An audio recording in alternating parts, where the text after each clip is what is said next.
Welcome everybody to the Social Dig, the greatest underrated show on the World Wide Web. I am your host, Mr. Rob G, and as always, we're going to be digging into the topics that keep you talking and the talk that keeps you thinking. So come on in, kick your feet up, get comfortable, grab an ice cold beverage, and let's get ready to join the conversation. Gotta say what's up to everybody out there, all the viewers, all the subscribers, all the humanity family that we have here at the Social Dig. We're going to have a great show today. You know, we got kind of deep last show. The mentality of disclosure, it went pretty deep. I mean, it got you thinking. I know I rewatched it and, you know, it had me thinking even more than when I was doing the show. So we're going to do a little bit more of that today. We're going to touch some subjects. Today we're doing intergalactic capitalism, and like, how does that really apply? Like, is this the best model? What are we really looking at here? It's a crazy thing to think about because we're on the cusp of becoming a spacefaring civilization, and we need to make sure that we're on our best behavior when we step across that threshold. So how are we doing here at home? I think a lot of people out there know the answer to that, but we're going to talk about that and see what some of the things that we might be able to do to do things a little differently. I mean, this is the whole goal with this paradigm shift, the moment that we're in, to redirect humanity on that positive path of progression. So with that being said, let me go ahead and bring in our usual stuff here, because we want to definitely want to ask the chat. So with that being said, post a response to the question in the live chat or call the message line. That number, once again, 856-843-3444 or 856-THE-DIG. We'll be jumping into it. Once again, you can leave a message about the topic today. You can just call to say hello. You can leave a message about your experience, and we'll go ahead and play it on an upcoming show. And once again, I'd love to get you guys in on this call-in live. So that line is always open. Just let me know when you want to do that, and we can definitely go ahead and jump into that for sure. So, kind of happy to be doing this. It's a Sunday, Sunday fun day. I'll be going on my 2-week escapade, 2-week expedition here coming up soon. And so I won't be seeing you guys for a couple weeks, but we will be coming back just like we always do, jumping right back into those topics that keep you talking and the talk that keeps you thinking. So with that being said, we're going to jump into some of the good stuff here. We're going to jump into our disclosure news, and here we go.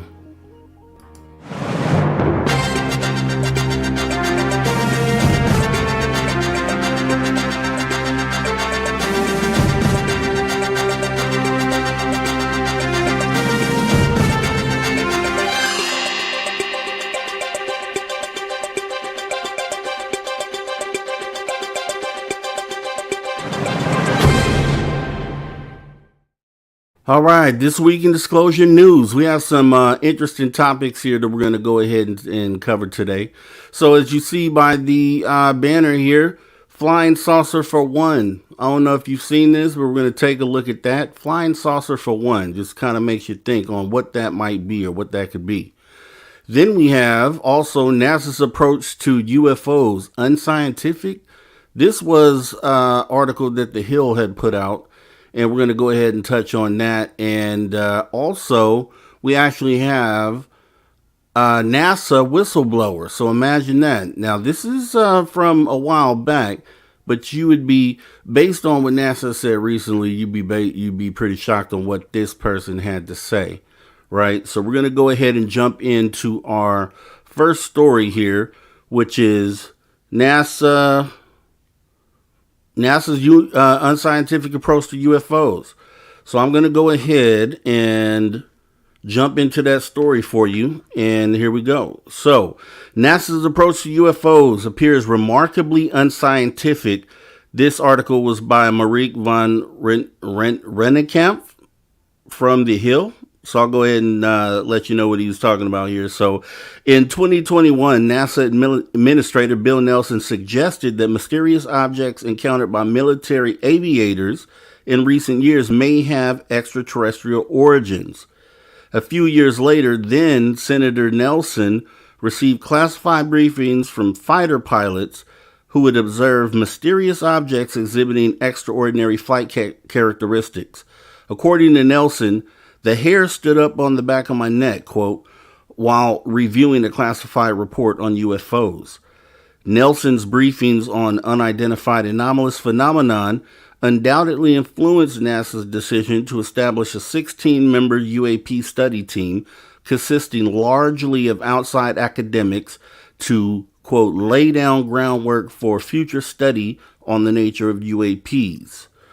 But from what can be gleaned publicly, the NASA panel appears to be taking a remarkably unscientific approach to the UFO phenomenon.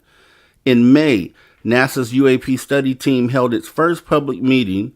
According to Dr. Sean Kirkpatrick, the director of the Pentagon's UFO office and the speaker at the NASA-hosted forum, of the 800 reports received by his office in late May, the most common observations are of spheres, 3 to 13 feet in size, and, quote, white, silver, or translucent in color. Now, if you remember, we had episode 30, just as a side note, where we went over these white orbs that they are most likely talking about. But back to the article. Intriguingly, sensors have observed such objects traveling at speeds ranging from stationary to Mach 2, or twice the speed of sound with, quote, no thermal exhaust detected. Kirkpatrick described these perplexing encounters in greater detail as he presented footage of a metallic, quote, spheric orb recorded by a surveillance drone in the Middle East. Referring to the object in the video, Kirkpatrick stated, quote, this is a typical example of the thing that we see most of. We see these metallic orbs all over the world, and we see these making very interesting apparent maneuvers. Kirkpatrick's comments should have immediately piqued the scientific curiosity of every individual in the room. How, after all, can spherical objects lacking wings or apparent means of propulsion remain stationary or travel at the speed of sound? Moreover, how could they conduct such remarkable maneuvers without emitting any heat signature? One might have expected every scientist's hand to shoot up immediately during the question and answer period following Kirkpatrick's presentation. Yet not one of the NASA panel 16 members asked Kirkpatrick anything about his extraordinary comments.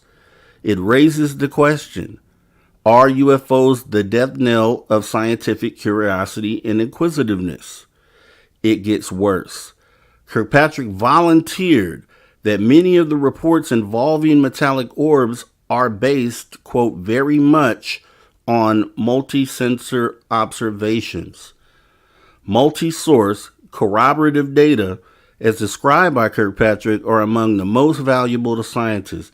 Yet not one member of the NASA panel followed up on Kirkpatrick's second intriguing revelation of the morning.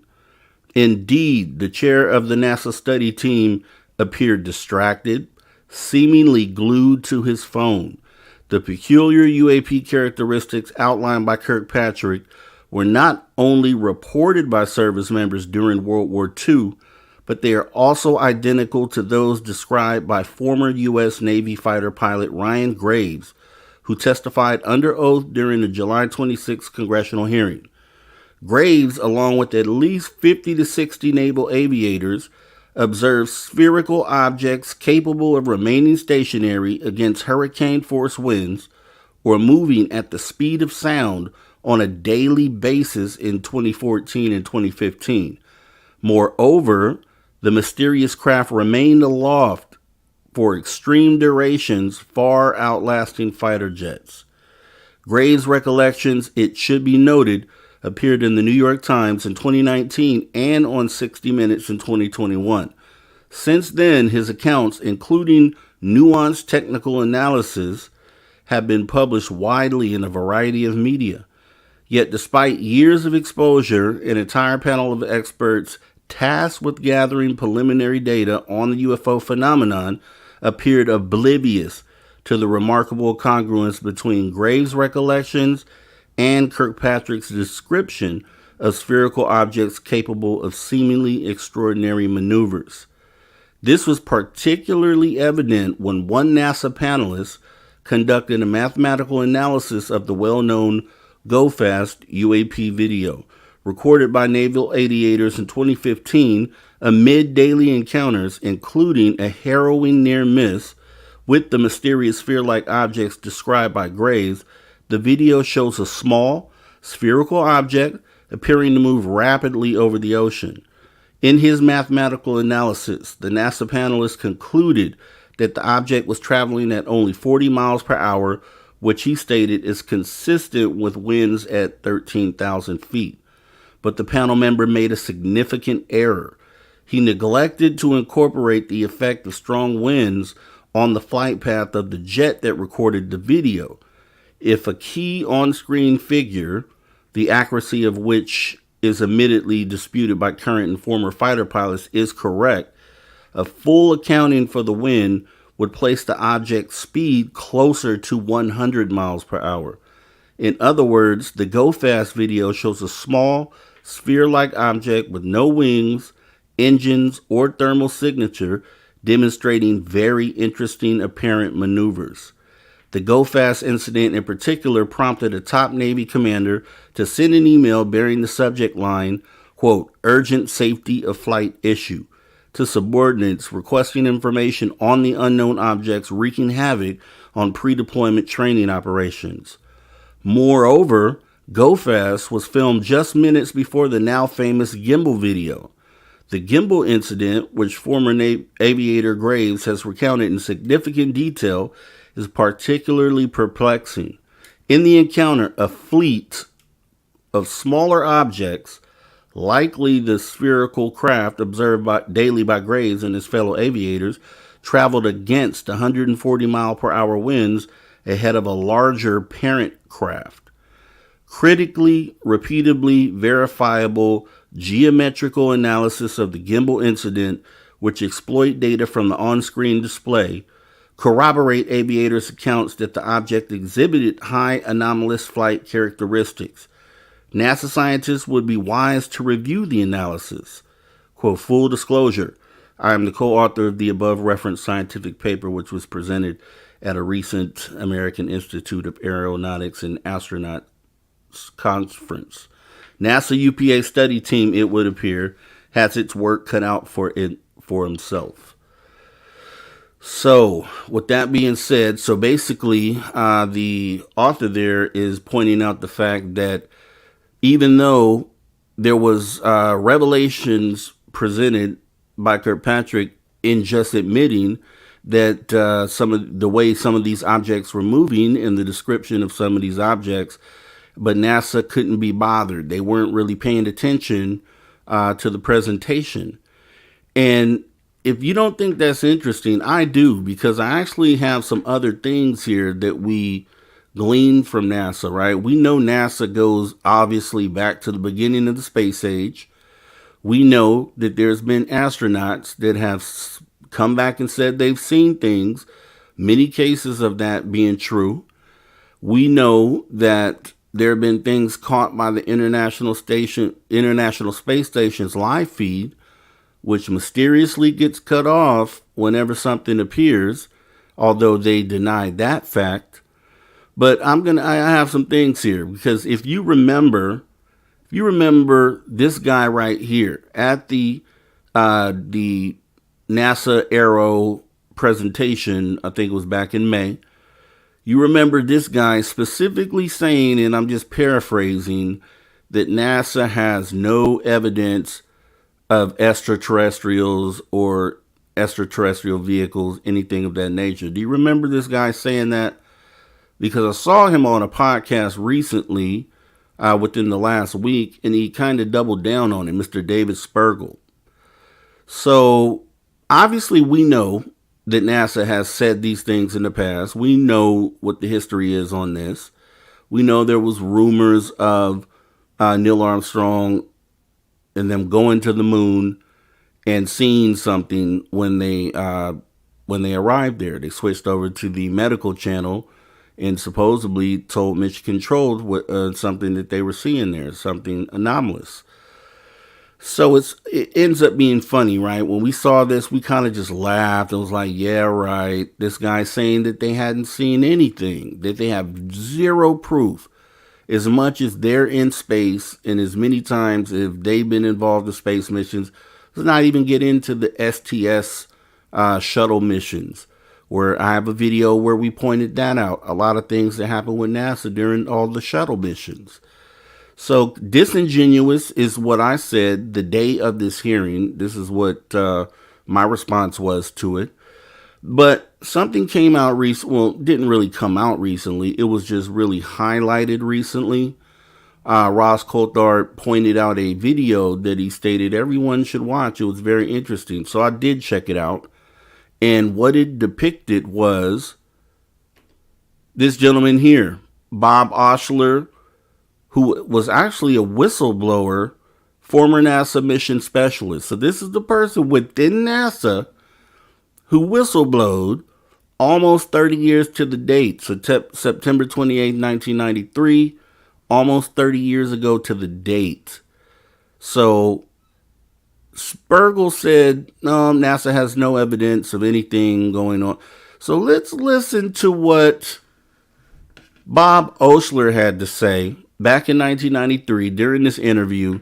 Let's listen to the revelations that he came out with. And you have to remember, this is going to sound kind of familiar to everyone because it's a lot of the same stuff that we're hearing from whistleblowers like David Grush today, amongst other stories that we've had over the years since this gentleman came out. So let's go ahead and see what someone involved with NASA actually had to say, and then let's ask David Spergel afterwards if he'd like to retract his statement and maybe rethink what he said. So let's go ahead and take a look here. Past 7, a very good morning to you. UFO is what we're talking about this morning. The gentleman with me now is Bob Exler. Bob is a former NASA mission specialist. Bob, we're going to see some footage very shortly with sightings, what are allegedly UFOs. But from your point of view, what is the single most convincing piece of evidence that you've come across that convinces you that we have been visited? Well, I started out extremely skeptical about this whole thing. I thought this was just rubbish from the tabloids, but I was surprised to find thousands of U.S. government documents from intelligence agencies that tended to indicate that there was a little bit more to this than met the eye. So I went to seek guidance from the various highest levels of the United States intelligence community, and I was quite alarmed at what I was able to learn. Now, we are, in this report that we're now going to show, we're going to hear a conversation featuring you. Tell me the context of that conversation. Well, I had contacted Admiral Bobby Ray Inman, who was the head of the National Security Agency in the United States, Deputy Director at CIA, Director of Naval Intelligence, and a variety of intelligence posts, a technologist, and clearly someone that if this was really accurate, that there really were UFOs and non-human intelligence around, this is a man who had to know. Mm-hmm. So I was able to contact him thanks to a contact through Admiral Lord Hill Norton here in the UK. And this conversation, he alarmingly not only indicated that these issues were covered under national secrecy laws, but that the United States government did in fact have possession of the hardware associated with this. In other words, this was an actual physical phenomenon. A craft, a spaceship. Several of them, and they were in operational condition, which I assume suggested that they had been in contact, that they had been given these craft for some reason or another, because they certainly weren't crashed vehicles. Okay. Well, is there anyone out there? Sue Whitfield reports.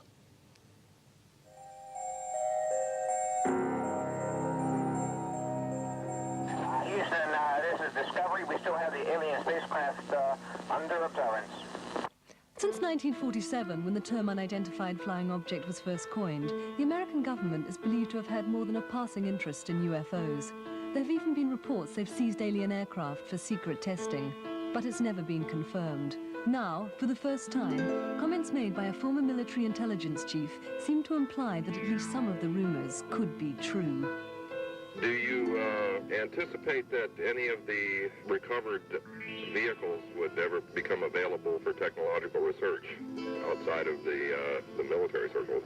10 years ago, the answer would have been no.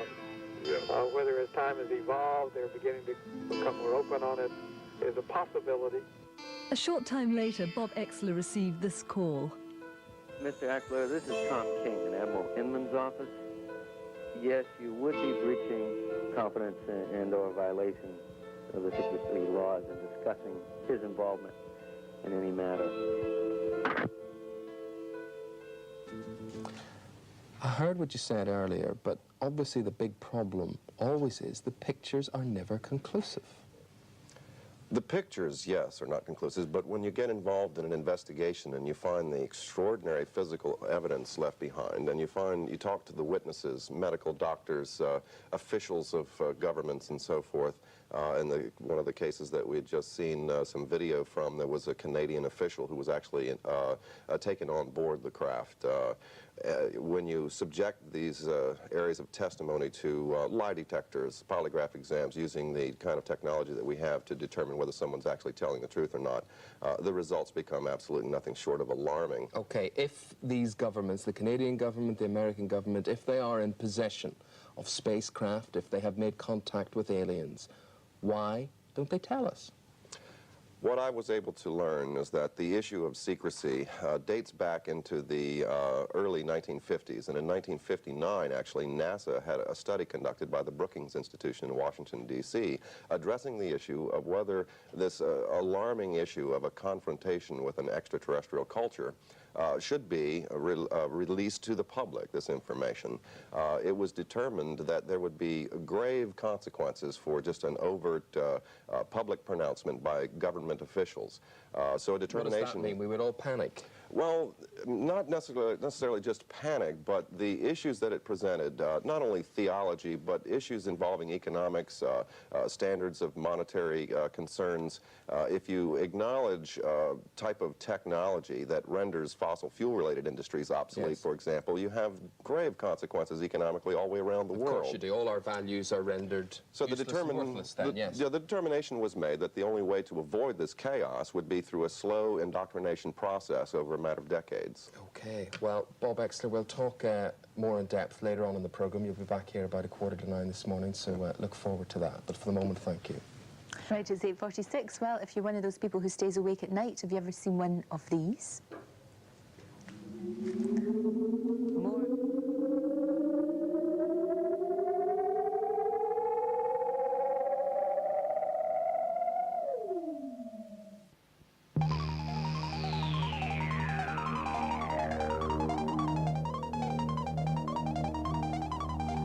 Do you believe that there's something out there? Well, we're about to show you exclusive pictures of mysterious UFO-type objects which have never been seen before on British TV.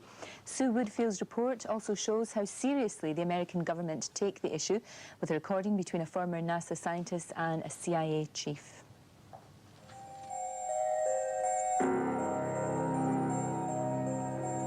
Houston, this is Discovery. We still have the alien spacecraft under observance. Since 1947, when the term unidentified flying object was first coined, the American government is believed to have had more than a passing interest in UFOs. There have even been reports they've seized alien aircraft for secret testing, but it's never been confirmed. Now, for the first time, comments made by a former military intelligence chief seem to imply that at least some of the rumors could be true. Do you anticipate that any of the recovered vehicles would ever become available for technological research outside of the military circles? 10 years ago, the answer would have been no. Yeah. Whether as time has evolved, they're beginning to become more open on it, is a possibility. A short time later, Bob Exler received this call.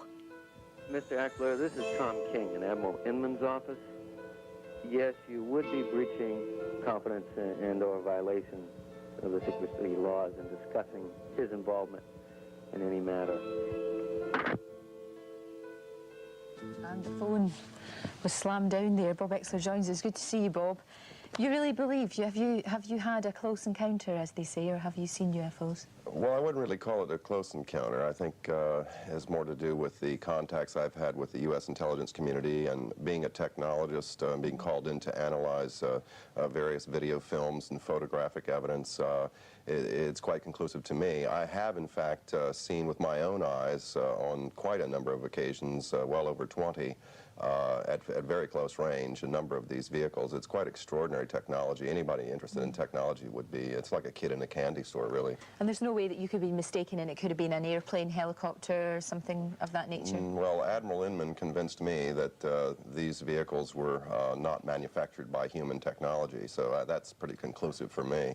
Do you think, though, that the government know this is happening, know that it's going on, but why don't they want the rest of us to know? Why do they not want that? Yes, you are correct. The government, many governments around the world do in fact know. In fact, NATO conducted a study in the 60s involving quite a number of these incidents.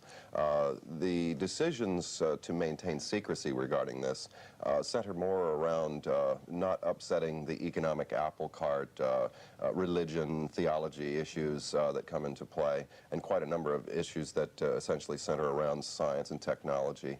You're former NASA. What do your colleagues at NASA think of you? Do they think that you're a crackpot, or do they agree with you? Oh, no, not at all. They know I'm not a crackpot, and they're quite fascinated and interested every time I go to the Goddard Space Flight Center facilities to do analysis that we conducted on their equipment there with permission. They're always quite interested to see what the results are, because we do, in fact, see some rather extraordinary technology. I think most people now would agree that it would be supremely arrogant for us to think that we're the only life form in the entire universe and you know, tucked away in this wee corner of our galaxy. But then it's another leap of the imagination to think that there's something out there, there's UFOs out there, and we do tend to think in terms of little green men. We can't seem to see past that. Why do you think that they would come here in the first place? Well, that's the question, isn't it? We do have to come to grips with the reality that perhaps human beings aren't the only intelligence in the universe, and that they have, in fact, been here to visit, in spite of projects like the NASA SETI project, the search for extraterrestrial intelligence in deep space.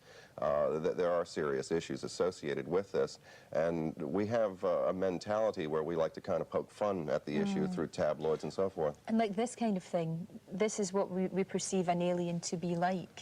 Well, these are actual photographs taken from a case up in Canada that have indeed been authenticated by a Canadian government official who was taken on board the craft and apparently had some form of telepathic communication with the occupants, the pilots of the vehicle, as you might say.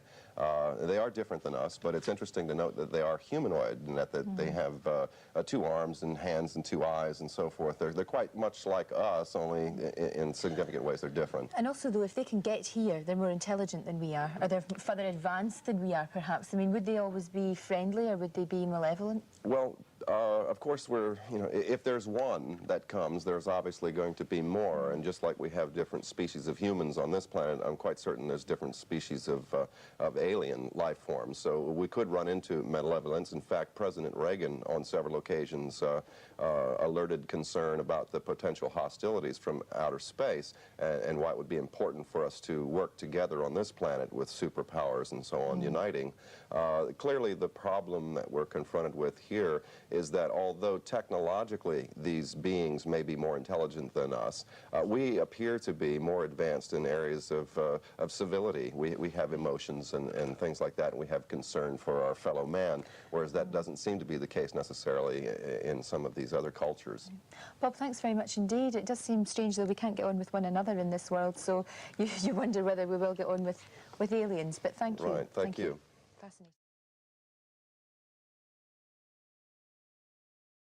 All right, so that was very interesting, right? Because the gentleman that we saw there, and I'll go ahead and bring it back up here, is this gentleman here, Bob Oshler, who was a former NASA mission specialist. So everything you just heard him say, he has spoken to people at NASA about. He says the people at NASA are fully aware that those people know about what's going on. So then it becomes disingenuous, right? Let's go back again. So this was September 28th, 1993, when that interview took place. You heard all the information that he gave there, and it sounds very much like a lot of the stuff that we hear nowadays today. However, for whatever reason, this gentleman here, David Spergel, the chair of NASA's UAP Independent Study Team president, sat up in front of everyone and said NASA has no evidence of extraterrestrials or extraterrestrial presence. So I thought that that was a pretty good find.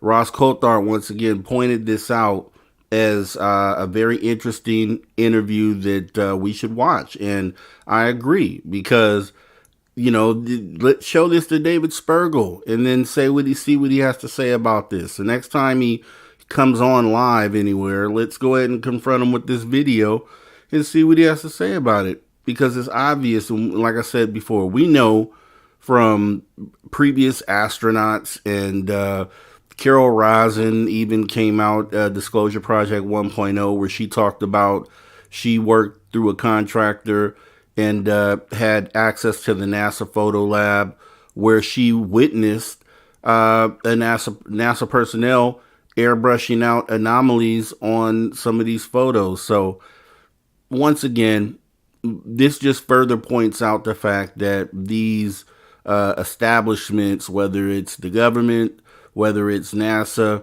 that there must be lockstep with each other, as obviously shown by the Aero NASA press conference, that they are on the same team as far as this goes in keeping the secret. So I thought that that was pretty interesting, pretty intriguing, and taking a look at that. So actually kind of moving on from that, because that, I think we kind of painted that. We have another story in our news, which is something I thought that was just interesting. Flying saucers built for one. Now, this is how the article was pointed out. This is how it was labeled. So, you know, obviously we see propellers on this thing here. Is what's the obfuscation though? Is this done to kind of thumb at actual UFOs? Is this done as misdirection? I would think with the, you know, the propellers on here, that it would be obvious that these things are man-made. But maybe for someone who doesn't really look at this much, maybe they look at this and say, oh, okay, those are the things that people are seeing in the sky. So they really aren't from another world. We're designing these flying saucers. So I'll go ahead and we'll look at this story here, and before we get into our main topic here. So let me go ahead and read this article. This was actually posted in the debrief. Imagine that. So the debrief lays this out as flying saucer for one, only weeks away from its first flight. Oh, and I guess this was, so they just brought this back out. This is what it was. It looks like Christopher Plain actually reported on this originally back on November 25th, 2021, but it had recently been posted in Twitter feeds. So just to kind of go over this, because I never heard of this story, but it says a flying saucer with room for one is currently being tested on tethers and is only weeks away from its first free flight. The CEO of the company who designed and constructed the one-person VTOL aircraft also says that flights with actual human pilots are, quote, within 3 to 6 months, maybe less. So apparently by now they've probably already done that. Flying cars were promised as early as the 1950s, but as of 2021, they are still regulated to the world of science fiction. Some are close and others moving closer, although those are more drivable airplanes than flying cars, especially when it comes to the FAA regulations. So due to improvements in battery and flight technology, drone-type vertical takeoff and landing, VTOL, aircraft specifically designed to carry people are stepping into the gap. In fact, some of these urban taxis are closing in on bringing private air travel closer to fruition. Joby Aviation's website boasts over 1,000 test flights across a 10-year span for their private VTOL aircraft, while also stating we're now engaging in a multi-year testing program with the FAA to certify our vehicle for commercial operations. Analysis: a flying saucer all your own. So few aircraft profiles are as familiar as the classic flying saucer. Regardless of the actual accuracy and shape or flight characteristics, to the variety of UFOs or UAPs witnessed by civilians and military alike, the human piloted flying saucer now has a real life working prototype. And when flown correctly, one lies face down and zips across through the sky like Superman.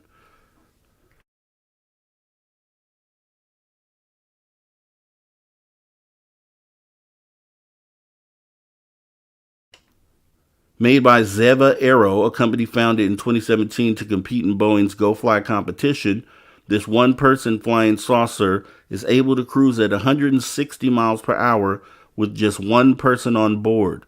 At present, battery technology and basic design issues have restricted flights to only 50 miles distance. However, the company hopes to extend the range, has online investment campaign aimed at improving and certifying their vehicles for actual flight. The company notes that the urban air taxi market is a crowded one and may take significant financial backing to receive safety certification. However, CEO Stephen Tibbetts noted in a recent interview with New Atlas that this is the last marketplace they hope to sell their flying saucer, instead seeing first responder military applications as well as those for less urbanized areas that are spread out as his first customers. We're seeing extreme interest in rural areas and especially in countries like Indonesia, says Tibbetts. They've got 17,000 islands, many of them without much infrastructure at all, and they love the idea of being able to move people around like this. It is an interesting product for things like first responder, search and rescue, hot extraction, and resupply, Tibbetts also noted. In the same interview, Tibbetts notes how the dawn of individual air travel using these type of technologies is right around the corner, and that in urban environments, the space on top of buildings will become particularly hard to divvy up. We think that when the UAM space starts to play out, the rooftops are going to be at a premium, says Tibbetts. The 1,000-pound gorillas are going to go in and get all the good rooftop leases early on and dominate those rooftops with their services. As a novel solution, his company's designers have envisioned a clamp that allows the flying saucer to hang off the side of a building, as shown here, until its next use. Of course, like the method of travel, which involves flying face down like Superman, this method of storing the unique vehicle caused Tibbetts to invoke yet another superhero. Who doesn't want to Batman off the side of a building? So, in conclusion, fly like Superman, park like Batman, and all inside a personal flying saucer. Yeah, we want one too. So that's pretty interesting. It'd be another something flying around in the sky. Obviously, they went for the flying saucer shape. They could have went with any other shape in the world, but they went ahead and went with the classic disc. So if you saw this flying over your city or through your skies, would you think maybe that this was something anomalous? I mean, obviously it's not going to be going at Mach 2 or anything like that, but just by the shape alone, if you saw this passing off in the distance, you were just catching a glimpse as it was leaving, would this look like something anomalous or strange to you? Would you call the UFO hotline? Would you try to take a picture and report to MUFON if you saw something like this? So I don't know how I feel about this craft. Like I said, this story looks like it was done November 2020, so almost 2 years ago. So they said 6 months for human testing, and haven't seen one in the sky. So maybe this is something that just never comes out. I think it would be for the better that it doesn't. Anything that obfuscates what we actually know are out there as UFOs, I think would be a problem, and I probably wouldn't recommend it. But with that being said, we have some good stuff to get into today. Like I said, this is before I actually go on this road trip here, this is the last show. So we're going to go ahead and get into some really good stuff. So Derek Galloway says, makes you wonder why they are making this stuff. I know. That's what I'm saying. It's just like, why? They could have gone with any other shape. You've seen the bodysuits. You've seen the jet packs, shaped like a jet. Why go with this? Why was this the shape? It doesn't look too safe to me. I don't know if I'd want to be head up, head down in this craft, and then this craft obviously takes a nosedive. It's probably going to end pretty bad. So, don't think this would be something that I'd probably want to do. I don't know how you feel about that, but yeah, no, I don't think so. So with that being said, we're going to now jump out of the news and get into our topic here, which is the intergalactic capitalism. We're just going to take a look at it because there's some different sides to it. People have different opinions, and I know that subject just alone can end up being political, but we're going to try to keep the politics out of that and kind of just talk about what it means to humanity and just look at the different sides of that. So let's go ahead and get out the news.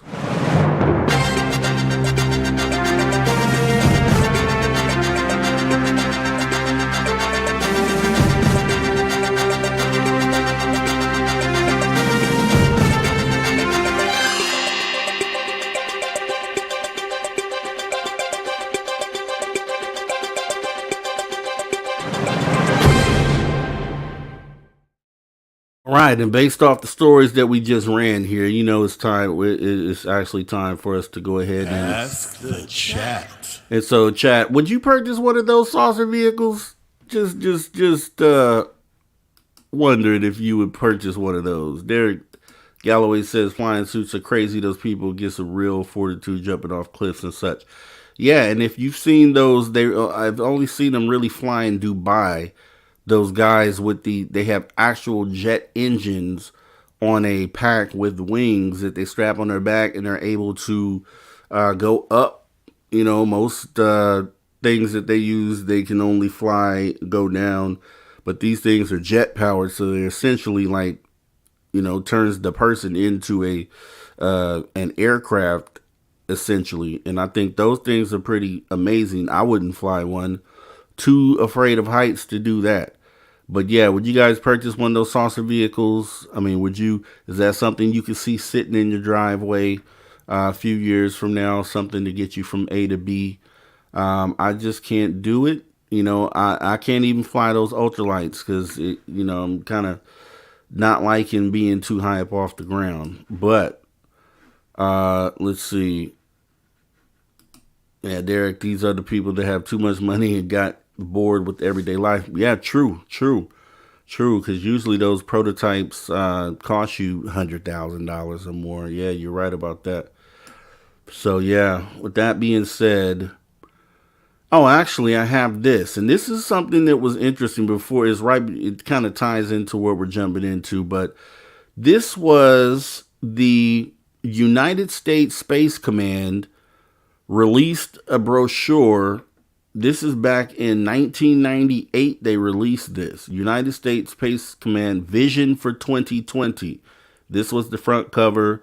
This was the second page that you're seeing here. But the reason why I'm showing this is because when you look at this was one of their pages. There was about a 16-page brochure that they put out.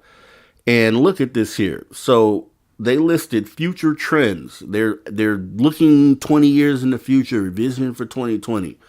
So future trends, although unlikely to be challenged by a global peer competitor, the United States will continue to be challenged regionally. The globalization of world economy will also continue with a widening between have and have-nots. Accelerating rates of technological development will be increasingly driven by the commercial sector, not the military. Increased weapons lethality and precision will lead to new operational doctrine. Information-intensive military force structures will lead to a highly dynamic operations tempo. And then they had a piece here which was pretty crazy to see, which says control of space.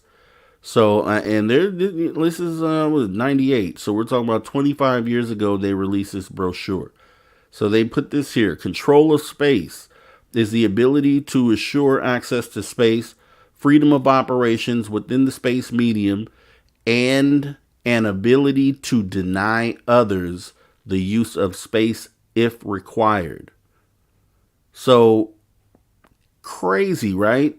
Because there's a 1967 space treaty that says no country can colonize any part of space, so no one owns space. So what are we doing here? So what was the outlook of the U.S. Space Force, the Space Command, which is obviously now Space Force? I guess they have combined into one. And hey there, Maggie M10, thank you for coming. Bryson's Folly, thank you for coming. Magneticus, Derek Galloway. And yeah, so I thought this was pretty strange. It's very interesting read if you read this entire thing. I didn't want to show the whole thing, but I thought that point right there, that they had the ability to deny others the use of space if required. So I just, we talk about how, this United States, I mean, we are currently technically the world power.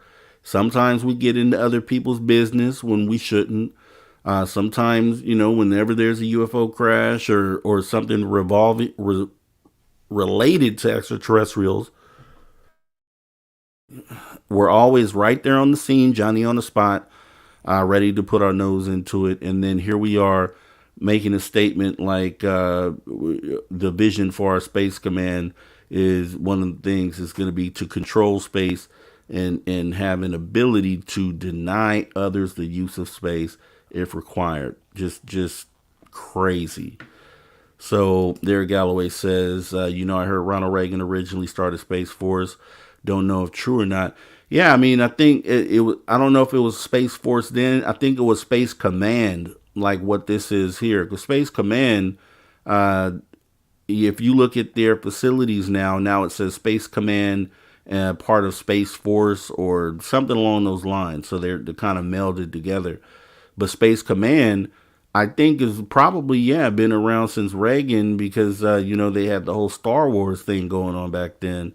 So I want to say, I don't know it for a fact, but if this was released in 98, that wouldn't be too far off from when they were doing the whole Star Wars thing. So yeah, but I thought it was interesting because they also state that, like I stay on this slide here, that they recognize the globalization of world economy will also continue with the widening between have and have-nots.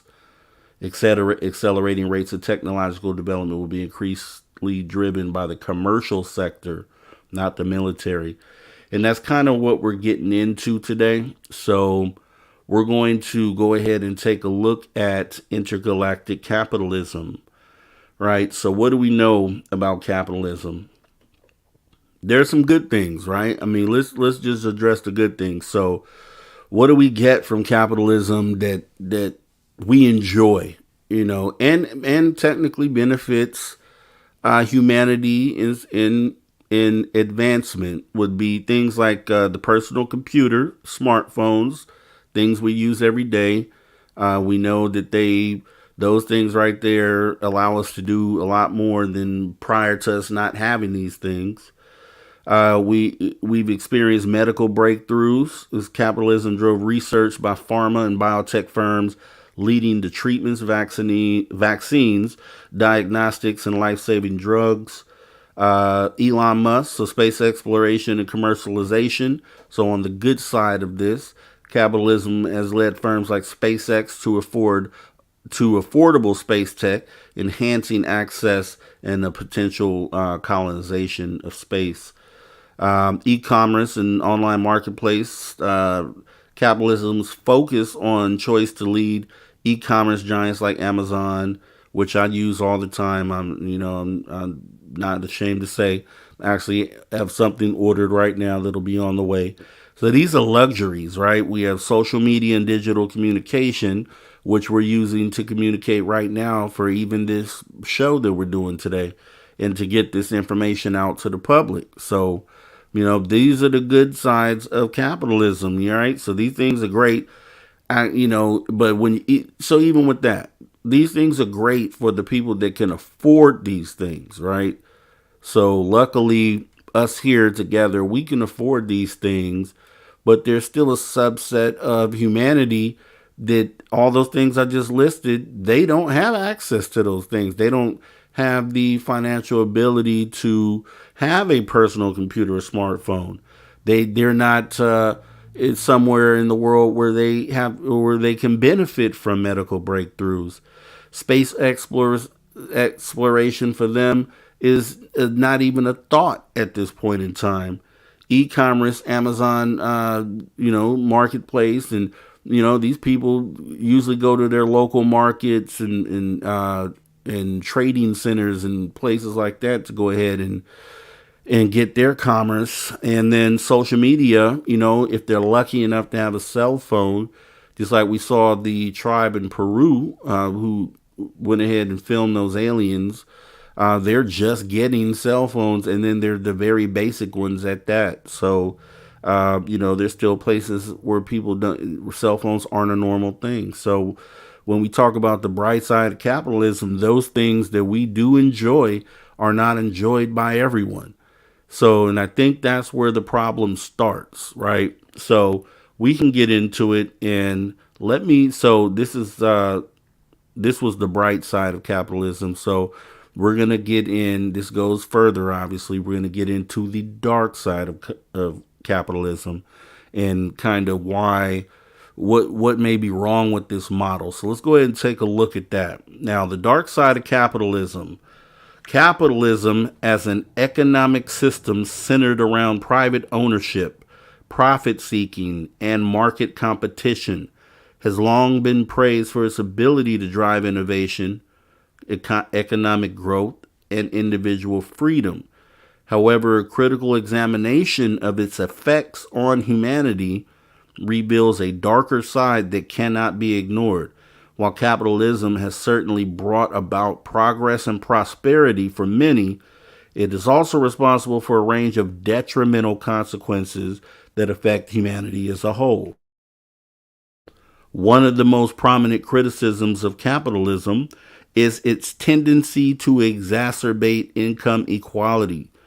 As wealth accumulates in the hands of the few, the gap between the rich and the poor widens. And that goes back to even what we just saw, the U.S. Space Command outlook for 2020 back in 1998 said pretty much the same thing. So this inequality can lead to social unrest as marginalized individuals struggle to access basic resources and opportunities. The lack of access to quality education, health care, and housing for those at the lower end of the economic spectrum perpetuates cycles of poverty and limits upward mobility. And I think that's a problem. We'll get more into that. But moreover, capitalism's profit-driven nature can foster exploitative labor practices.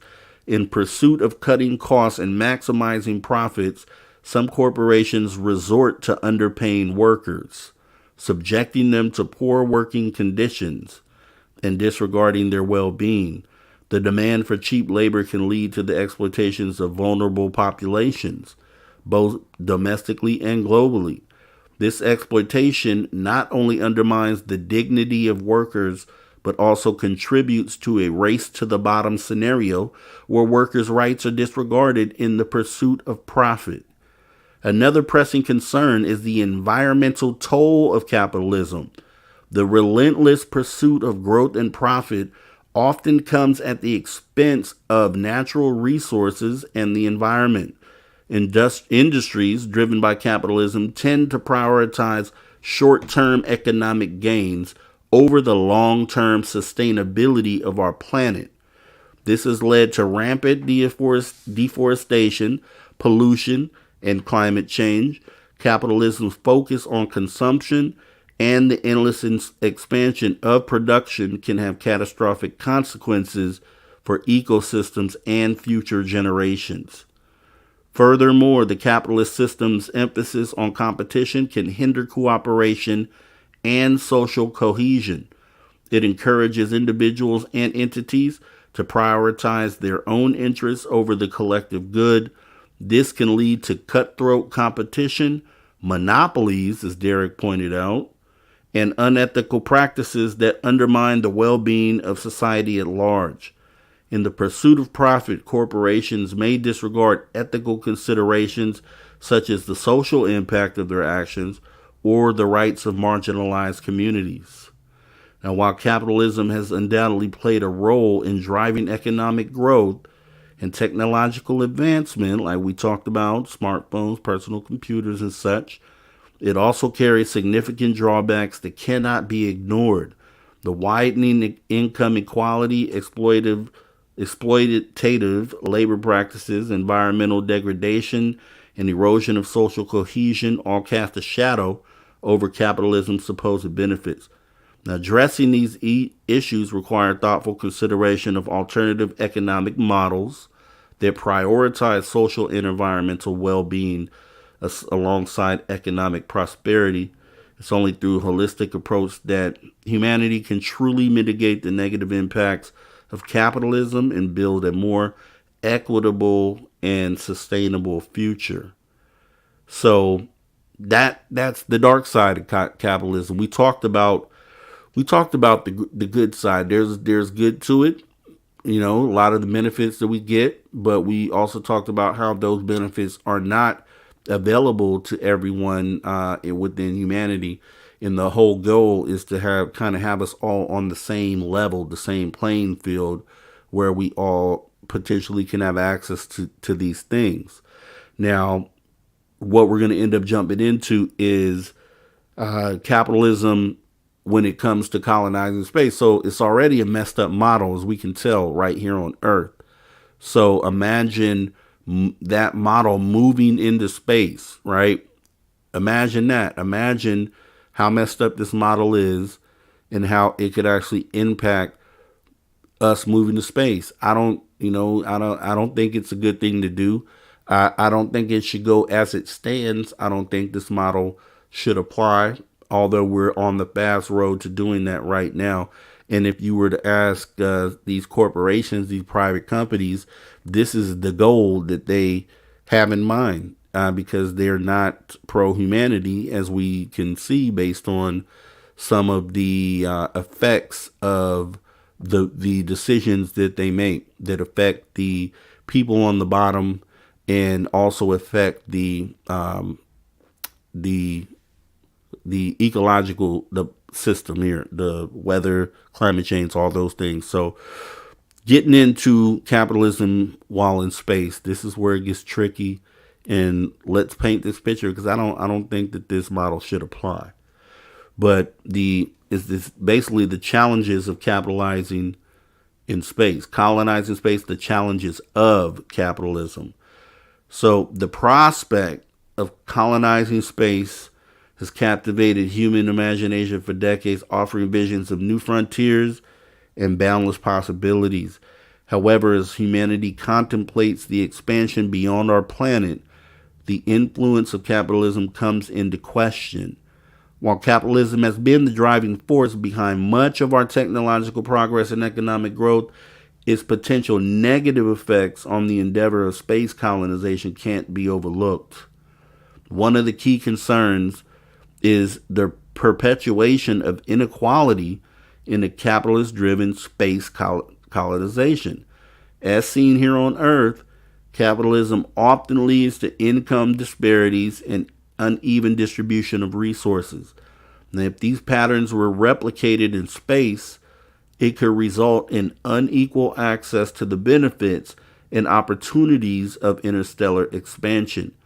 Only those with significant financial resources might be able to participate in space colonization projects, leaving the rest of humanity marginalized and excluded. This could lead to a continuation of social divisions and deprivation, even in the cosmic frontier. Now, additionally, the profit motive inherent in capitalism could hinder cooperation and collaboration in space colonization efforts, Competition among private companies and nations to establish dominance might overshadow the importance of joint endeavors and shared resources. The capitalist drive for profits might lead to the exploitation of celestial bodies without regard for preservation or equitable utilization. This short-sighted approach can impede humanity's ability to address long-term challenges such as environmental sustainability and responsible resource management in space. Furthermore, the potential for monopolies to emerge in space-related industries could stifle innovation and diversity. If a few powerful entities control key aspects of space exploration and colonization, they may prioritize their own interests over the broader advancement of human knowledge and exploration. This concentration of power could limit opportunities for smaller players and hinder the emergence of alternative approaches that might better serve humanity's collective goals. And I think that's important. Another significant concern is the potential for environmental degradation in space. Capitalist pursuits often prioritize economic gains over ecological sustainability. If these principles were applied to space colonization, there could be a disregard for the preservation of those celestial bodies and the avoidance of ecological harm. Polluting or overexploiting extraterrestrial environments could have irreversible consequences, just as it has here on Earth. So, with that being said, it doesn't sound, it obviously that's the road that we're going on. You know, when we talk about the monopolies, the potential monopolies, there'd be the SpaceX, Virgin, and whatever Bezos company is, right? Currently, as far as private entities go, they're the ones that can go to space. And if you've checked the price of a ticket to ride along with those guys and take a trip out there, not cheap, not achievable for, you know, the average person. So I wrote down a few points about that here. So, you know, if that ends up being the model that carries us into space, if we take that model into space, which we're on the path of doing that now, does this mean that humanity splits into new classes, right? So space traveling humanity versus Earth-locked humanity. So the people who can never go to space versus the elite people who can go ahead and hop on a spaceship real quick and travel, you know, in back and forth in and out of space. How can we alter the path to avoid this potential new reality? Because the ability for the average person to travel space is unachievable. Said this is the main reason why humanity needs to deal with the eliminating the current capitalist model. It's an important topic that should be looked at and dealt with prior to humanity becoming a space exploring species. Now, I know that sounds kind of crazy because we're already kind of there, but it's the truth. If we allow that model to go into space, I think starts that clock for, you know, to it's not sustainable. I think it ends pretty bad. And then which companies are currently setting themselves up to be the authority on doing things like mining for resources and minerals on these asteroids and other planets. Those the current companies here on Earth that are running the factories will obviously transition their services into space to mine and do the same activities out there. So, you know, it's equivalent to the same way here on Earth.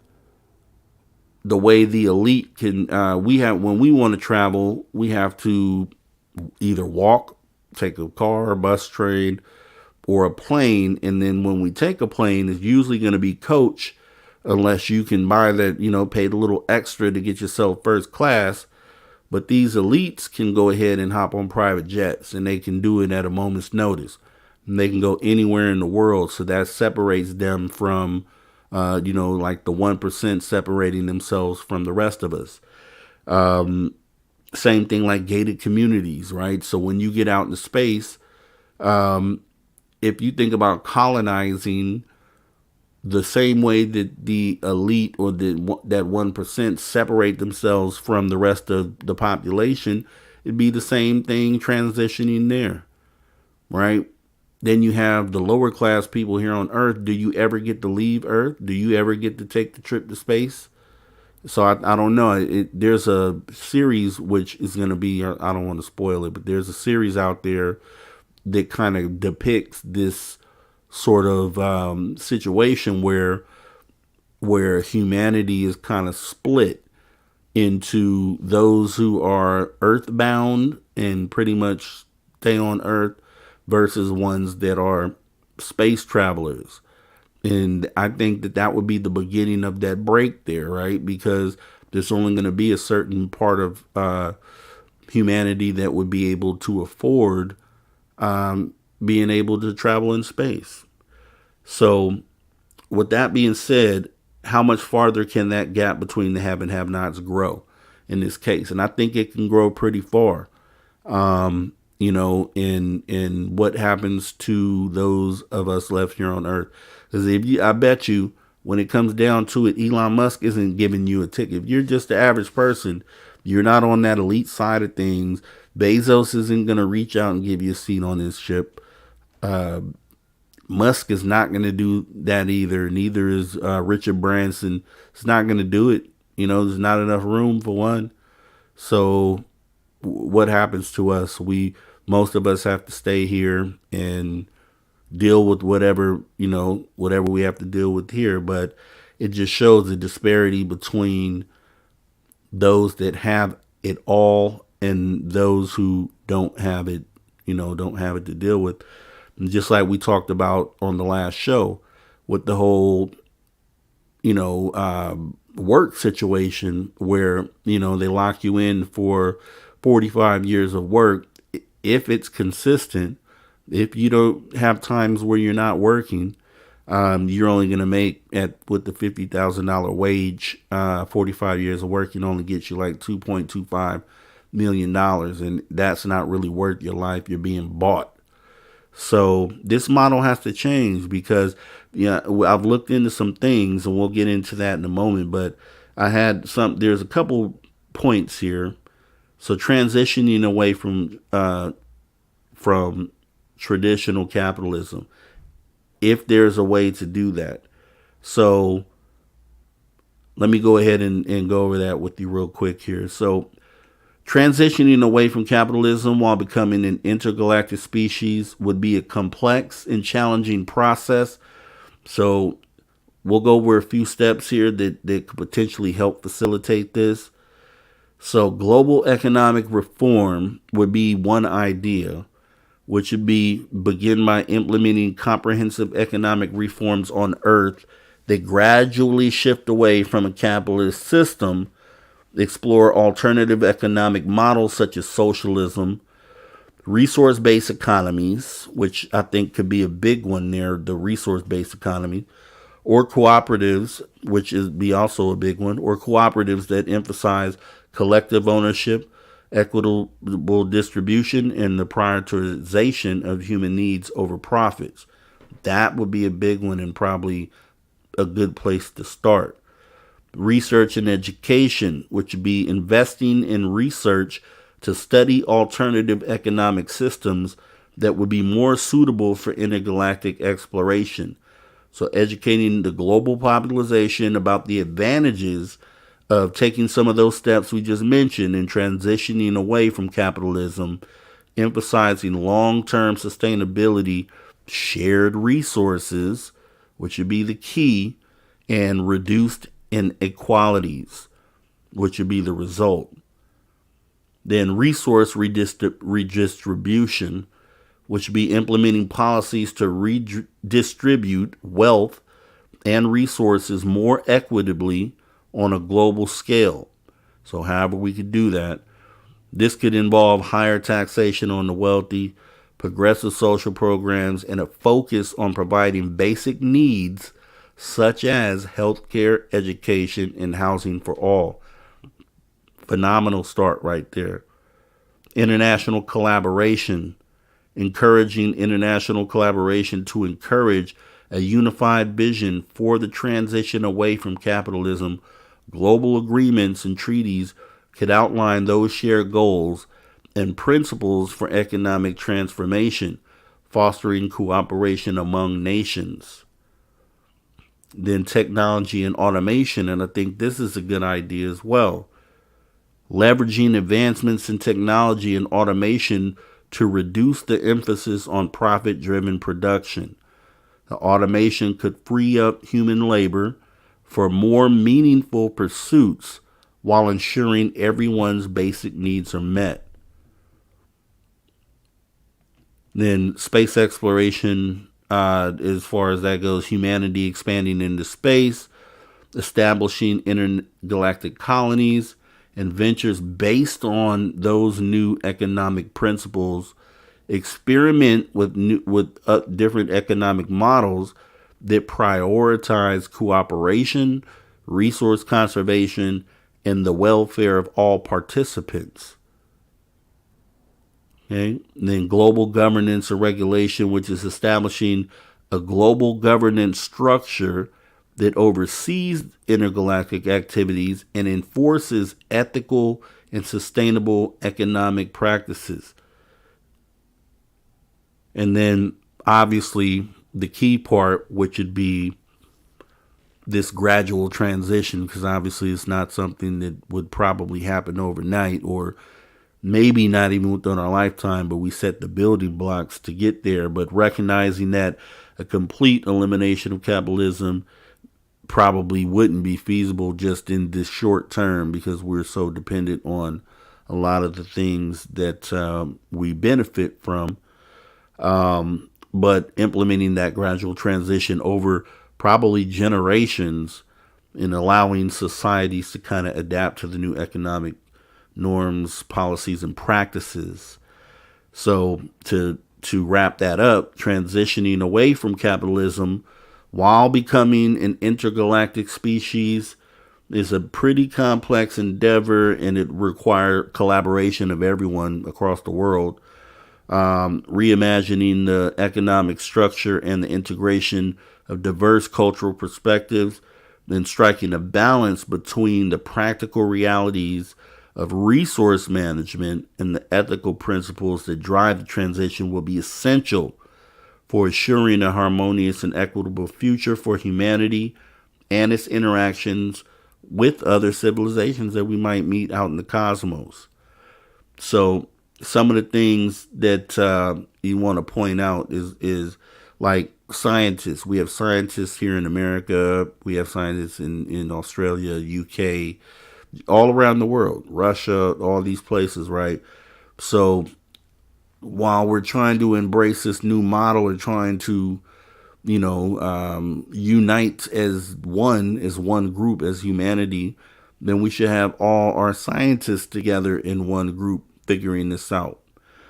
And I also looked at, there were examples of things you could do. So they have what they call cooperatives.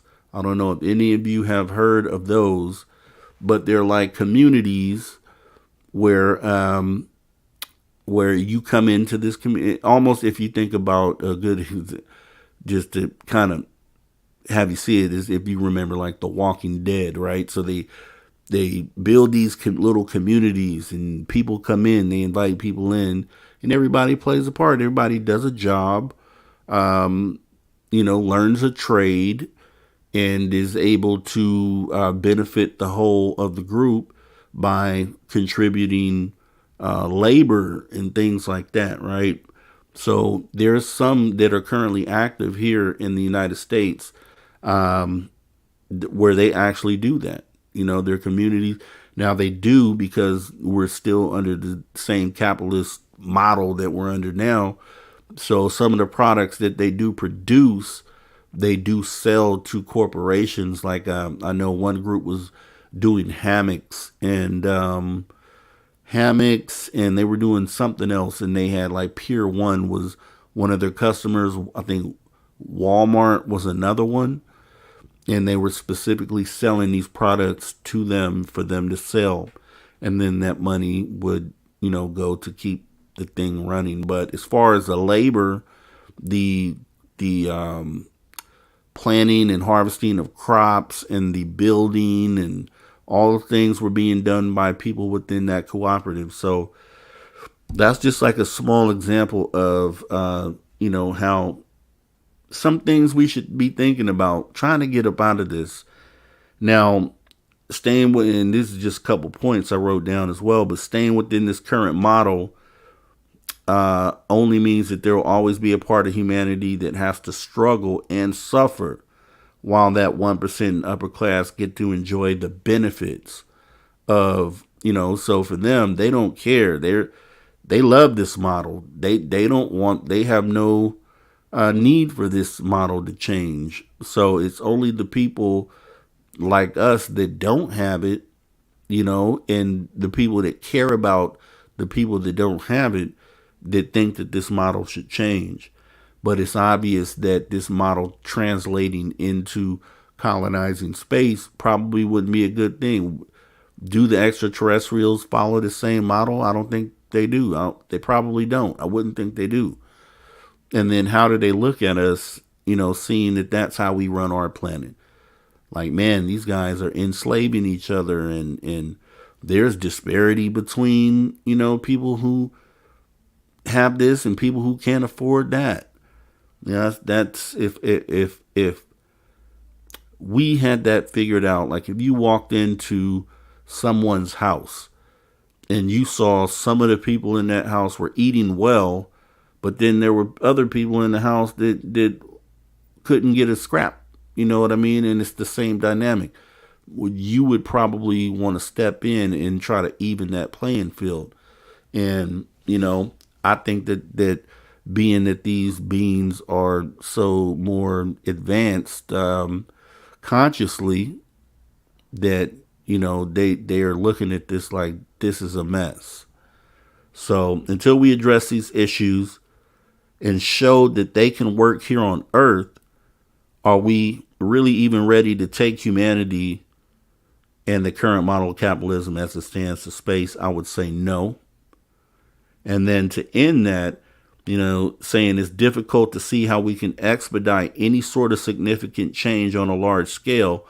But this is why I say we need disclosure now. And I've said this on previous episodes, that we need disclosure now. And it's because it allows for a major shift in the mindset of humanity instantly and globally.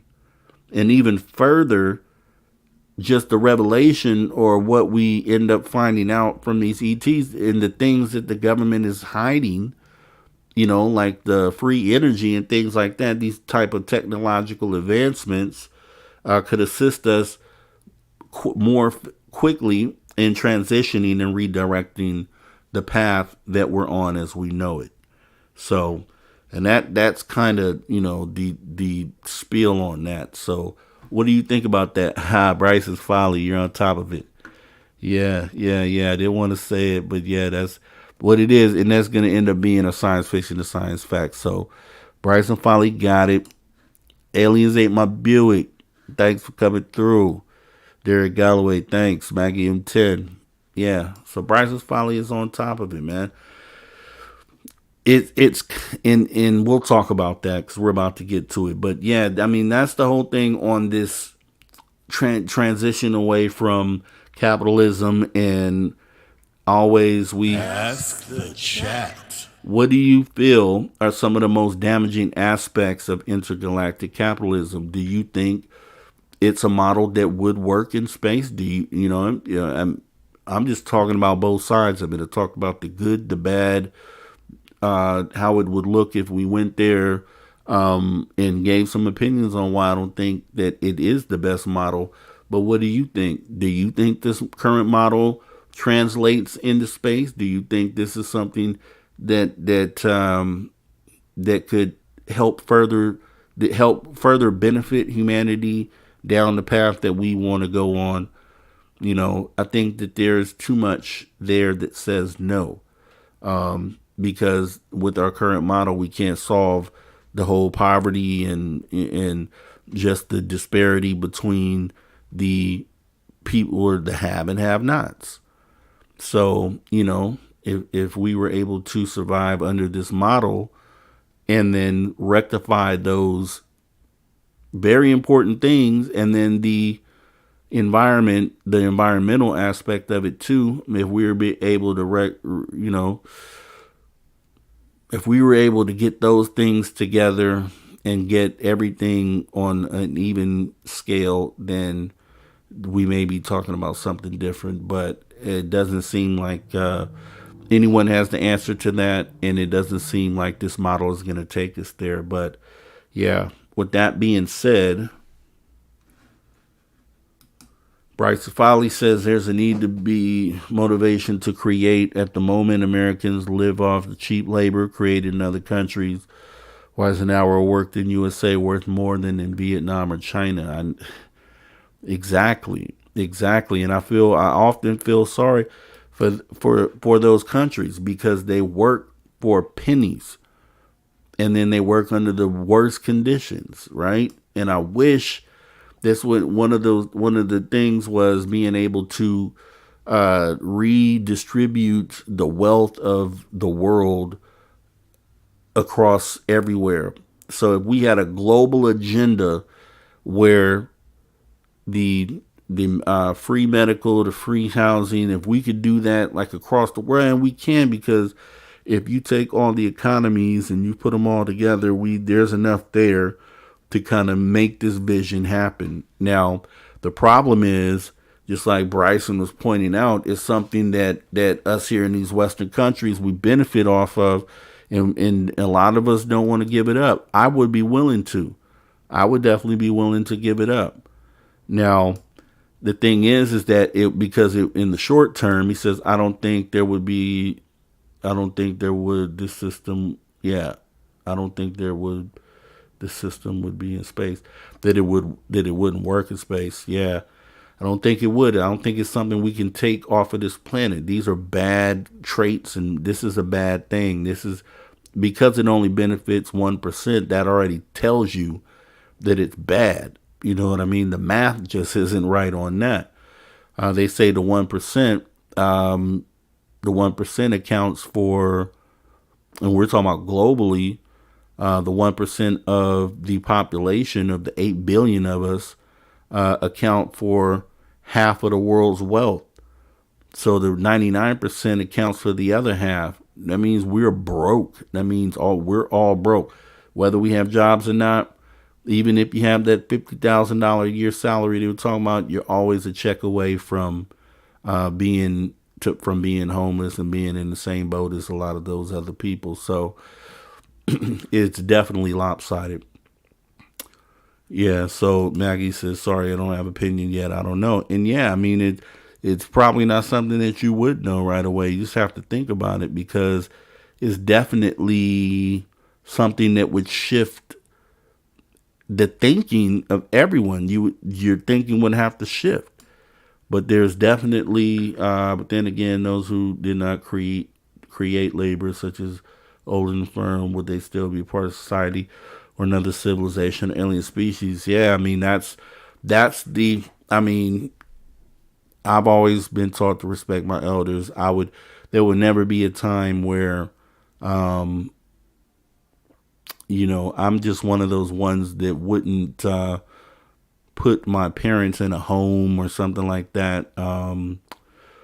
In their older years, they've done work on this planet for, they paid their dues. They've done their part for society here. And I think when you get to the older end of that spectrum, and that's what our society does, is they throw away the elders. They throw the elders away, cast them to the side, put them in homes.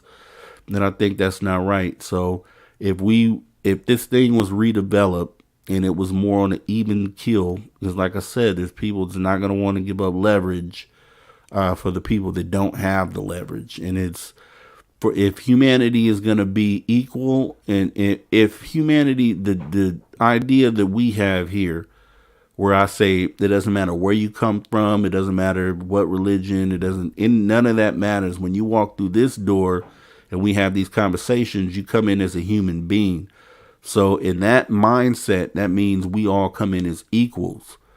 And so any of these ideas or any of these propositions apply in that same manner.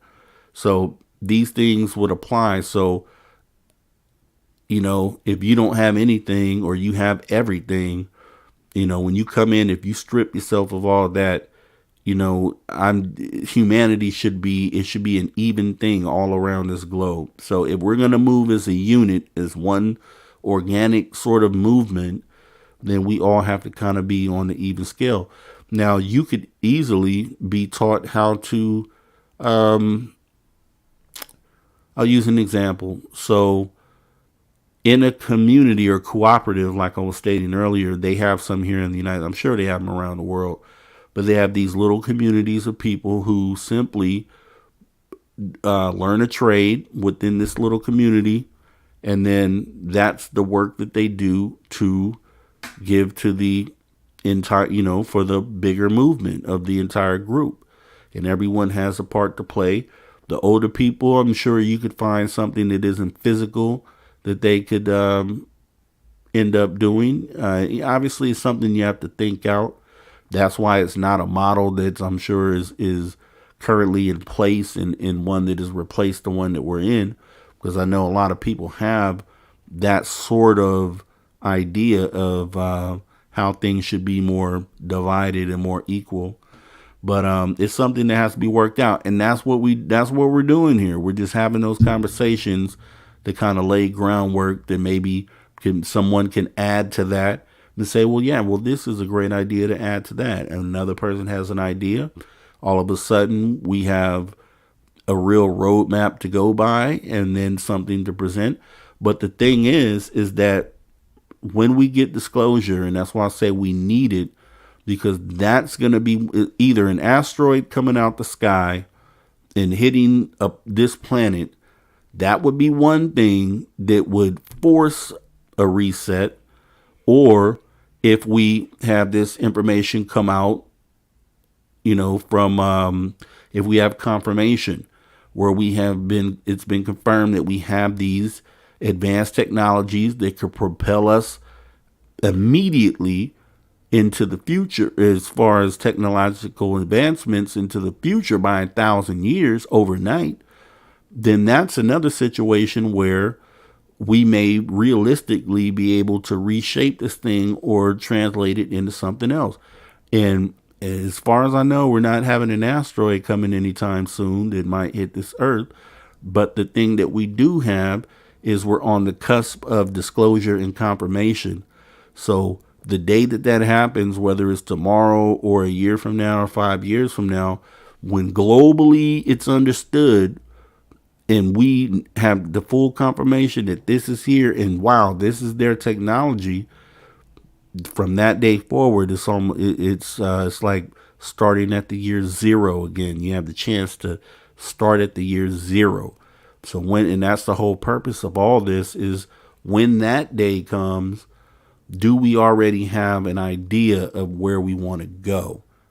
And that's why we're hashing these things out. But let's see. Great labor. Okay. Bryson's Folly. We also look at sociology of another species through the lens of humanity. Assume the so-called greys are biological androids. If they're unable to perform a task, would they get scraped or scrapped? Yeah, I mean, humanity first. We'd have to figure out what we know what we are just as humanity, and we have to work on what we're doing here on Earth first, and then that's when we meet with the ETs and figure out who they are and what they are, and if we want to deal with them or if we don't. Derek Galloway Bryson, countries like China and such start them off at a young age too. It seems bad for them. Majority, it's their way of life, just like to start at a young age. Other countries don't agree with our system. Yeah, USA is totally different country than China. Yeah. Acquiring the resource of money is a motivation, but at what point does one person have enough? Is there an amount to both be financially independent of needing to create anymore? Yeah, and that's the dilemma. You know, you say the rich get richer and they can't have enough money, and that's why this model works for them. And as long as they have that mindset, which it seems, that's why they say money changes you. Because once you get into that side of the game, then you become just like the rest of them. And then you stop caring about the people that don't have it. That's when you see people who weren't rich, they have friends, and then one of them makes it, and then they never come back to the neighborhood. It's the same thing, because now that they have money, they're over there on that side with them, and now they don't care about the struggle anymore. And so that's what it is. So you got to go, catch you when you get back from your road trip, definitely. And we're about to wrap it up here. We're going into the last couple segments. That's what I said, just not China and USA. We're all different countries. Every country has different rules, different beliefs. Imagine how petty we look to off-world beings. Yeah. And that's one of the reasons I think, obviously we don't know, but I think they look at us and say, you know, that's a shame, especially if they're way more advanced than us. They probably been through this and have had the conversation we're having now and set up their new roadmap to do things a different way. And I think they may have already done that. I feel like if aliens do come here and they would think we're normal or would be crazy in how we run our society. Yeah, that's what I'm saying. Exactly. Yeah, just look at North Korea versus South Korea. Yeah, it's a shame, man. But it like I said, it's the conversation that has to be had. It's a tough conversation, and some people, you know, aren't ready for the conversation. But we still have to have it, because the reality is that the moment of us seeing these things or understanding that we have this new technology that can all give us all free energy, and now we don't have to use fossil fuels anymore. That's going to be a whole game changing mental mind thing that's gonna, I think being still on this side of it where we know it's there, but we don't have it, you kind of like, even though we know it's real, it's not real yet because we don't have it in our hands. You know what I mean? But just think of the moment that happens, things change immediately. Mindsets change immediately. So a lot of these things that we're thinking are so far off or so unachievable, anything's possible in my book once that day comes and we actually have the ability to touch those things, those technologies. I think game changes immediately, and that is our moment to either keep on the same path we're going or say, hey, we want to rehash this out and try to figure out a different way. That is our moment. And if we don't, what they say, you only get one chance to blow. The opportunity comes once in a lifetime. This is once in a millennium situation that we have here, a moment in time where you happen to be alive, where you have the opportunity to be a part of that decision that another thing like this may not come up for 1,000 years. So it's very important. But Derek Galloway does say, I believe every species of the universe goes through what we're going through, and quite possibly we just aren't ready.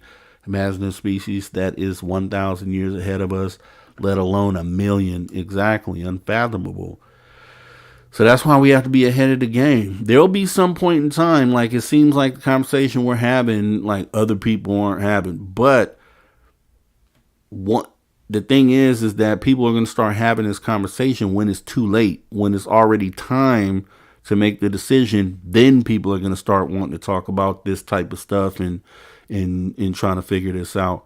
But if we're going to be a part of trying to set examples or just make other people within humanity, because the goal is to get us all together, there's 8 billion of us on this planet, to get as many of the 8 billion as we can to be on the humanity page in with the outlook on the positive path to humanity, and then let everybody make that decision together. You know what I mean? So we aren't ready for technology. We aren't ready for the technology that the government is hiding from us. There has to be a good reason other than power and control, and we'll find out. See, that could be, Derek. But the thing is that we don't know. We will find out the moment that this stuff comes out. You know, and we're on that road disclosure right now. So Grush, whenever they go to those contractors and they see, okay, here's the craft, and they say, oh wow, yeah, they do have reverse engineered craft. Yeah, oh wow, they did discover free energy. When those moments happen, what happens next? The day after that revelation, what happens next? Something has to happen in this, whether if we're ready for that or not, if we're ready to embrace that conversation or not. So let me see here. Imagine having technology that allows you to teleport to another spot on the planet. Then imagine the crimes people would be committing. Yeah, if we don't change our way. See, if we don't have enough faith in ourselves as humanity to change our ways, then we're doomed either way it goes, because we're already on a path where, you know, the nuclear weapons, we could just destroy everything. We're already on the path right now.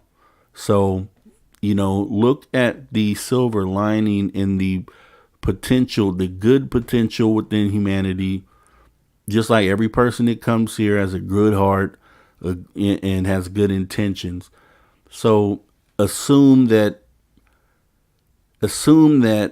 a paradigm shifting moment like that can tap into everyone's compassionate side of themselves, to where, and that's why I say there's never been anything in humanity's history that could happen bigger than what we are about to go through. There's nothing in the history books going back thousands and thousands of years that you can point to that is more game changing and paradigm shifting than the moment that we are facing right now. So it isn't just going to be, there's free energy. It's going to be something that you can't even think of. You can't even fathom what the mindset of people are going to be the moment that happens, the moment that it's shown and it's like, here it is. This is the free energy. This is how things are going to change. You can't even wrap your mind around, just like you can't wrap your mind around space being infinity. Infinity is a crazy, it's infinity, but you can't really even wrap your mind around infinity, though. When you try to really sit down and think of, wow, it just doesn't end infinity. And it kind of trips you out. And this is going to be the same sort of thing, but 100 times bigger. So I have faith that a moment like that would reset the thinking of a lot of the traditional thinking that we have as humans and humanity, and would allow us to say, hey, wait, we're bigger than just this, than what we're doing. We're bigger than this. We can achieve more than this. That should be the instant thing that clicks into everybody's mind once this happens, and once we're able to propel ourselves forward like that. Like, wait, we can achieve way more than we even imagine now that we have this. And then it's a whole nother game. So it's to be determined, though. I mean, we'll see what happens. So very true. Yeah, we have not evolved enough spiritually. Yeah, I could say that. Unfortunate, but true. It would be anarchy. It could be. And I hope not. I hope, but it could be. But here's the thing. We will find out, because that moment is coming soon. So if it's going to be anarchy, then this is the time to prepare for anarchy. This is the time then to prepare for that, because the moment that we're talking about is coming. There's no delaying it. It's right there. It's just about getting the information out, and then either anarchy or elevation of our consciousness, an immediate elevation of our consciousness. So I bet, I feel on the anarchy side, but I'm hoping that it's an awakening moment for humanity. So I guess we shall see. We shall see. But yeah, and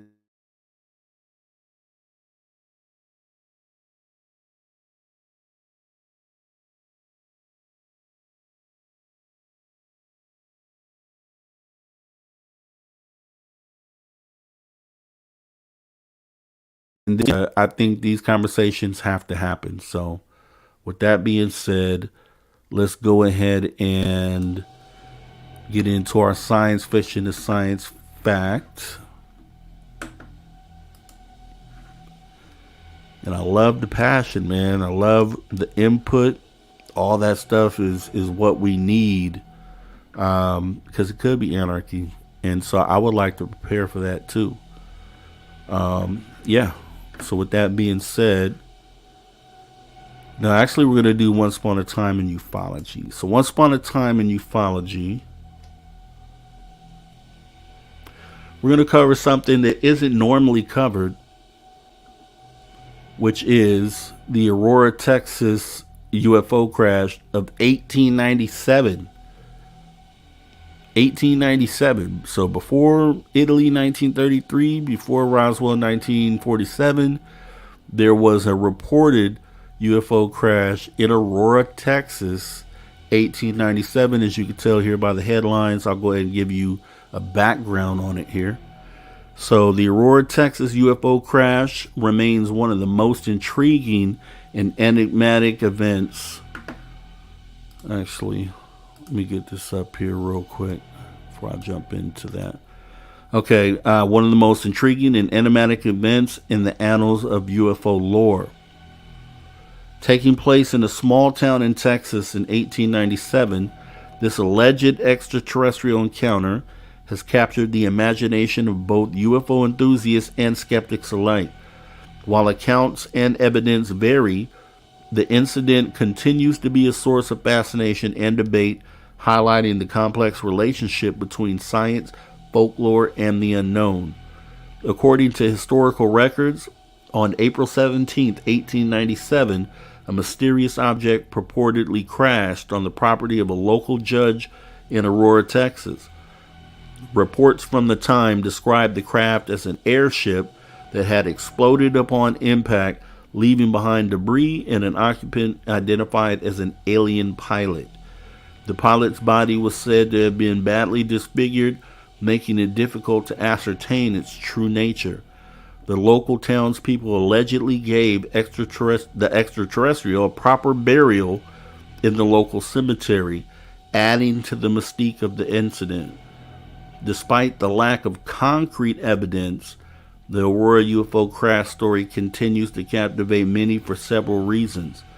Firstly, it predates the modern era of UFO sightings, making it a fascinating historical anomaly that predates the advent of mass media and mass media and widespread public interest in such phenomena. Secondly, the accounts of the incident have been passed down through generations, contributing to the narrative's allure as a part of regional folklore. So that's the Aurora UFO crash. May have never heard of it before. This may be the first time you're hearing that, or you may know of it well. But this would have been one instance. And another thing to show the skeptics, say, hey, we had things coming out the sky before the Wright brothers even flew for the first time. So before humans had something in the sky, period. Here's a documented case printed in the press, in the paper, showing that this incident may have happened. And in this town, they actually have a tombstone where reportedly this alien body was buried. So the locals saw the crash, saw the body, took the body, buried it, gave it a traditional burial, and if there is a tombstone at that location currently. So yeah, that's a thing. So with that being said, that was our Once Upon a Time in Ufology. And then now we're going to get into our science fiction, the science fact movie edition. And I think Bryson finally called it out. So it kind of envelops everything that we looked at and talked about today. So the movie, and it's not actually a movie, it's a TV series in this case, is going to be The Expanse. And so let me give you a brief synopsis. I'm sure, I hope, at least Bryson knows about it, but let me tell you kind of what it's about, and we'll go from there. So The Expanse is a TV series set in the future where humanity has colonized the solar system. Imagine that. As Earth, Mars, and Outer Planets Alliance, or OPA, vie for power and resources, tensions escalate to the brink of war. The story unfolds through the perspectives of various characters, including a UN executive, a detective, a rogue ship captain, and a Belter activist. When a conspiracy involving a mysterious alien technology threatens to plunge the system into chaos, these unlikely allies must navigate through political intrigue, personal conflicts, and dangerous discoveries to uncover the truth and prevent a catastrophic conflict. The series delves into themes of power, survival, identity, and the struggle for control in a meticulously crafted world that captures the complexities of human nature in a vast expanse of space. So once again, that science fiction to science fact movie edition, The Expanse, puts a bow on everything that we talked about today, with the thought of us colonizing space, the methods of what version of humanity we want to take there, and how the model of capitalism keeps the rich rich and the poor poor. And will this become a planet full of people who are the have-nots, while the spacefaring version of humanity are the haves? That could be our future. This could be a look into it, science fiction to science fact. Now that we know that these things are real, that we are facing a moment where we, are getting confirmation or on the brink of disclosure, or whatever you want to call it, then you look at a show like this through these new lenses, and you realize that this could be a reality, the things that they're depicting here. So definitely recommend you go out and watch The Expanse, a TV series. I watched it. I watched like a couple seasons. It's a pretty good series. And yeah, with that being said, this was our science fiction to science fact movie edition.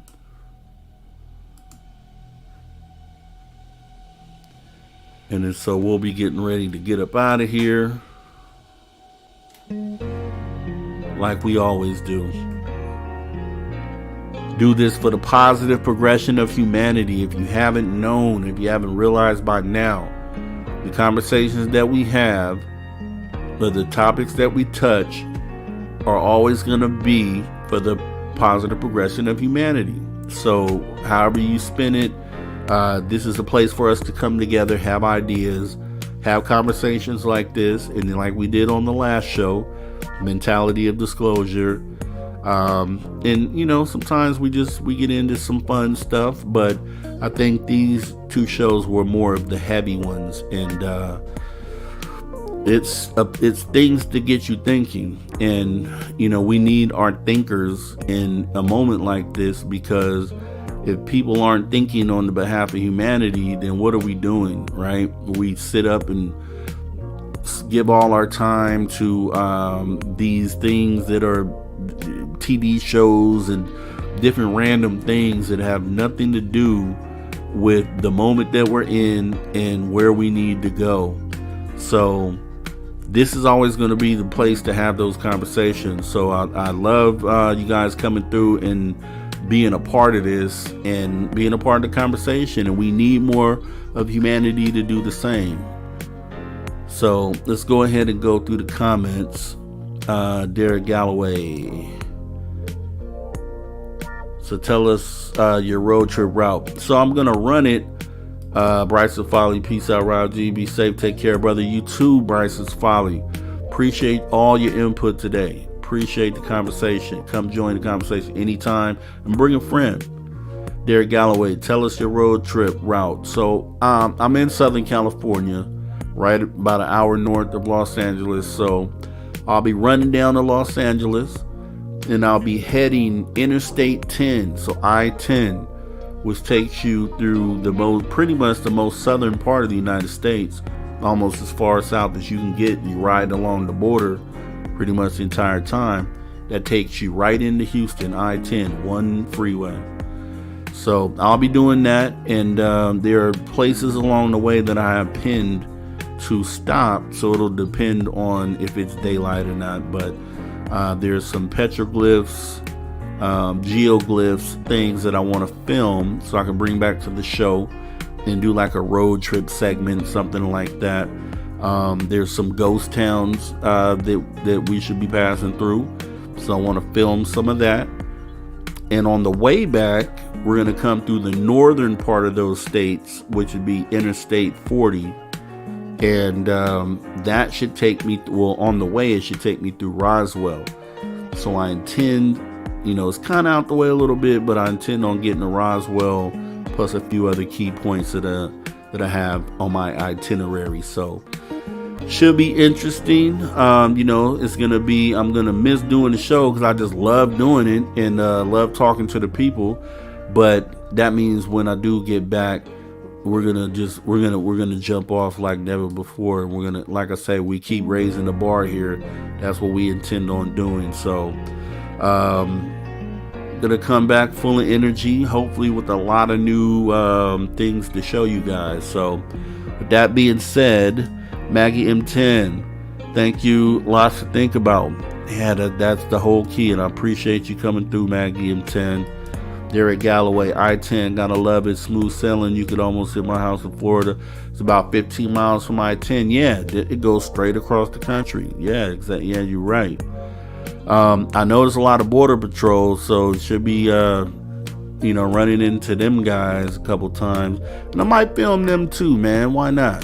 Why not film the border patrols? You can see how they're protecting our borders and how they treat Americans that ventured too close to the border. That's an interesting video in itself.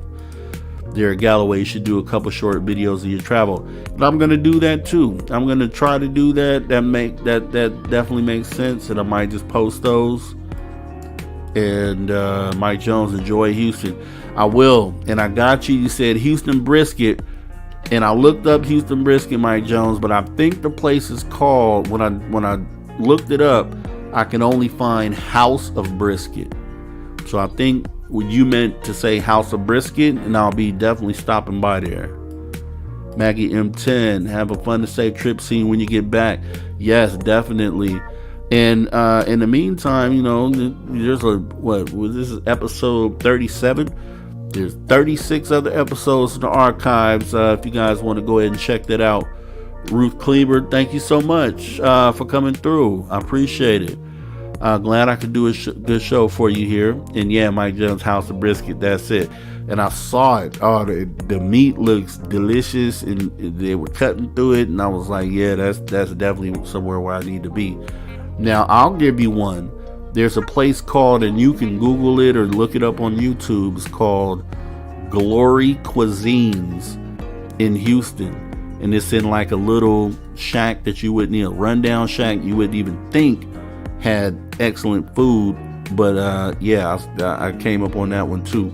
So we will be doing that. And yeah, Derek Galloway, I'll be trying to do those short videos as well. So hopefully we get something else out. But we do have an archive. Go check out the interview playlist. We have the Tim Seymour initial interview, the first time I interviewed him, which is a great one. We have my guy Lou Jimenez from Lou Reviews.